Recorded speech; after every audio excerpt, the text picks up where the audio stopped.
বাধাহীনভাবে চলতে মন চাইলে পাখির মতো ডানা মেলে উঠতে ইচ্ছা করে, তবে মন চাইলেই এই শিশুদের বাইরে বের হওয়ার কোনো উপায় নেই। উঁচু প্রাচীর আর লোহার গেট ঘেরা গণ্ডির ভেতরে এই শিশুদের থাকতে হয়। এদের কারো জন্ম এখানে, কারো বেড়ে ওঠা এ পরিবেশে। এসব শিশুদের দুরন্তপনা আটকে রয়েছে কারাগারের চার দেয়ালে।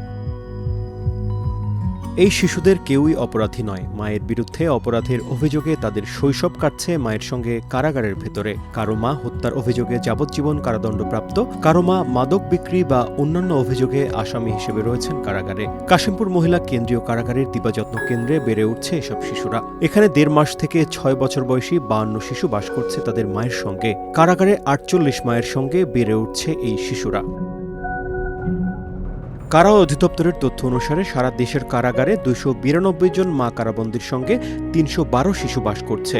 এই শিশুদের মানসিক বিকাশ ও শিক্ষার জন্য দেশের ৭৪টি কারাগারের মধ্যে ২৫টি কারাগারে ২৬টি দিবাযত্ন কেন্দ্র গড়ে তোলা হয়েছে, যার একটি রয়েছে কাশিমপুর মহিলা কেন্দ্রীয় কারাগারেও। কারাবিধি অনুসারে ৬ বছর বয়স পর্যন্ত শিশুরা মায়ের সঙ্গে থাকতে পারে, এরপর বিচ্ছিন্ন হতে হয় মায়ের কাছ থেকে। ১৪ জুলাই কাশিমপুর কারাগারটিতে ৭০১ জন নারী বন্দী ছিলেন, তবে এই কারাগারের বন্দী সক্ষমতা ২১২ জন। এই আবদ্ধ পরিবেশে একটুখানি স্বস্তি এই দিবাযত্ন কেন্দ্র। মায়েরা জানালেন, দিনের একটা সময় সন্তানেরা থাকে দিবাযত্ন কেন্দ্রে।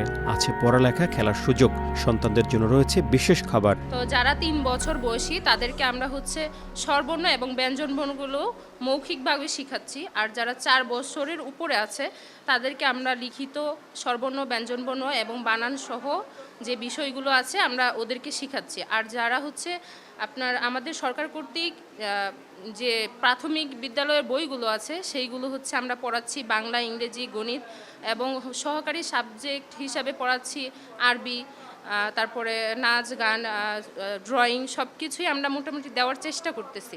৩ মাসের পেটে করে নিয়েছি। পরে ডেকের থেকে খাবার টাবার পায়, তখন দুধ, চিনি, কলা, রুটি, মাছ, মাংস, ডিম সবই। হ্যাঁ হ্যাঁ। ও তো ছোটো বাচ্চা, ছড়া পড়ে, সরা লেখে, ক খ পড়ে। আমার বাচ্চা আমার কাছে মনে করেন ঘন্টাখানি থাকে। লেখাপড়া যখন স্কুল পর্যন্ত, বাচ্চা ছোটো মানুষ যতক্ষণ থাকতে পারে, কান্না করে, খিদা লাগলে নিয়ে যাই। যে আমি দেখা যাই, আবার খাবার খাওয়াই থুয়া যায়, পানি দিয়া যায়। একটি শিশুর বিকাশের জন্য এটুকুই কি যথেষ্ট? শিশু অধিকার কর্মী আর সমাজ বিজ্ঞানীদের মতে শিশুর জন্য মায়ের বিকল্প নেই। তবে অপরাধে অভিযুক্ত ব্যক্তিদের সঙ্গে কারাগারে আবদ্ধ পরিবেশে বড় হওয়া শিশুদের বিকাশ ক্ষতিগ্রস্ত হতে পারে। ঢাকা বিশ্ববিদ্যালয়ের সমাজবিজ্ঞান বিভাগের অধ্যাপক ফাতেমা রেজিনা ইকবাল বলেন, শিশুদের মায়ের সংস্পর্শে থাকার কোনো বিকল্প নেই।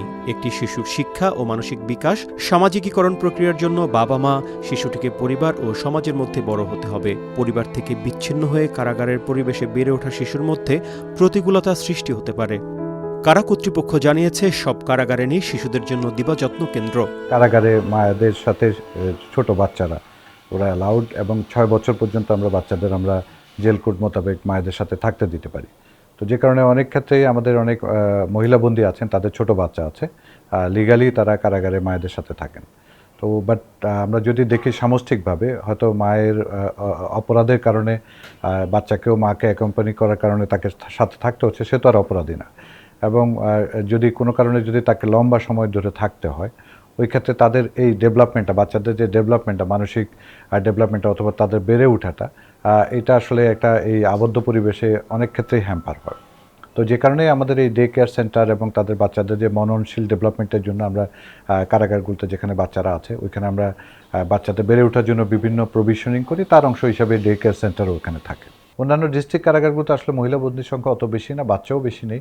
সো আলটিমেটলি ওটার জন্য আসলে আমাদের ডে কেয়ার সেন্টার প্রয়োজন হচ্ছে না। বেসরকারি সংস্থা অপরাজেয় বাংলাদেশের নির্বাহী পরিচালক ওয়াহিদা বানু বলেন, শিশু রয়েছে এমন সব কারাগারে দিবাযত্ন কেন্দ্র থাকা উচিত। মায়ের সঙ্গে থাকা শিশুদের মানসিক বিকাশ ও আনুষ্ঠানিক শিক্ষা নিশ্চিত করা, তাকে ধর্মীয়, নৈতিক শিক্ষা ও সাংস্কৃতিক শিক্ষা দেওয়া জরুরি, যাতে পরবর্তী সময়ে শিশুটি বাইরের পরিবেশে এসে খাপ খাওয়াতে পারে। প্রতিবন্ধী শিশু থাকলে তার প্রতিও আলাদা নজর দেওয়া উচিত।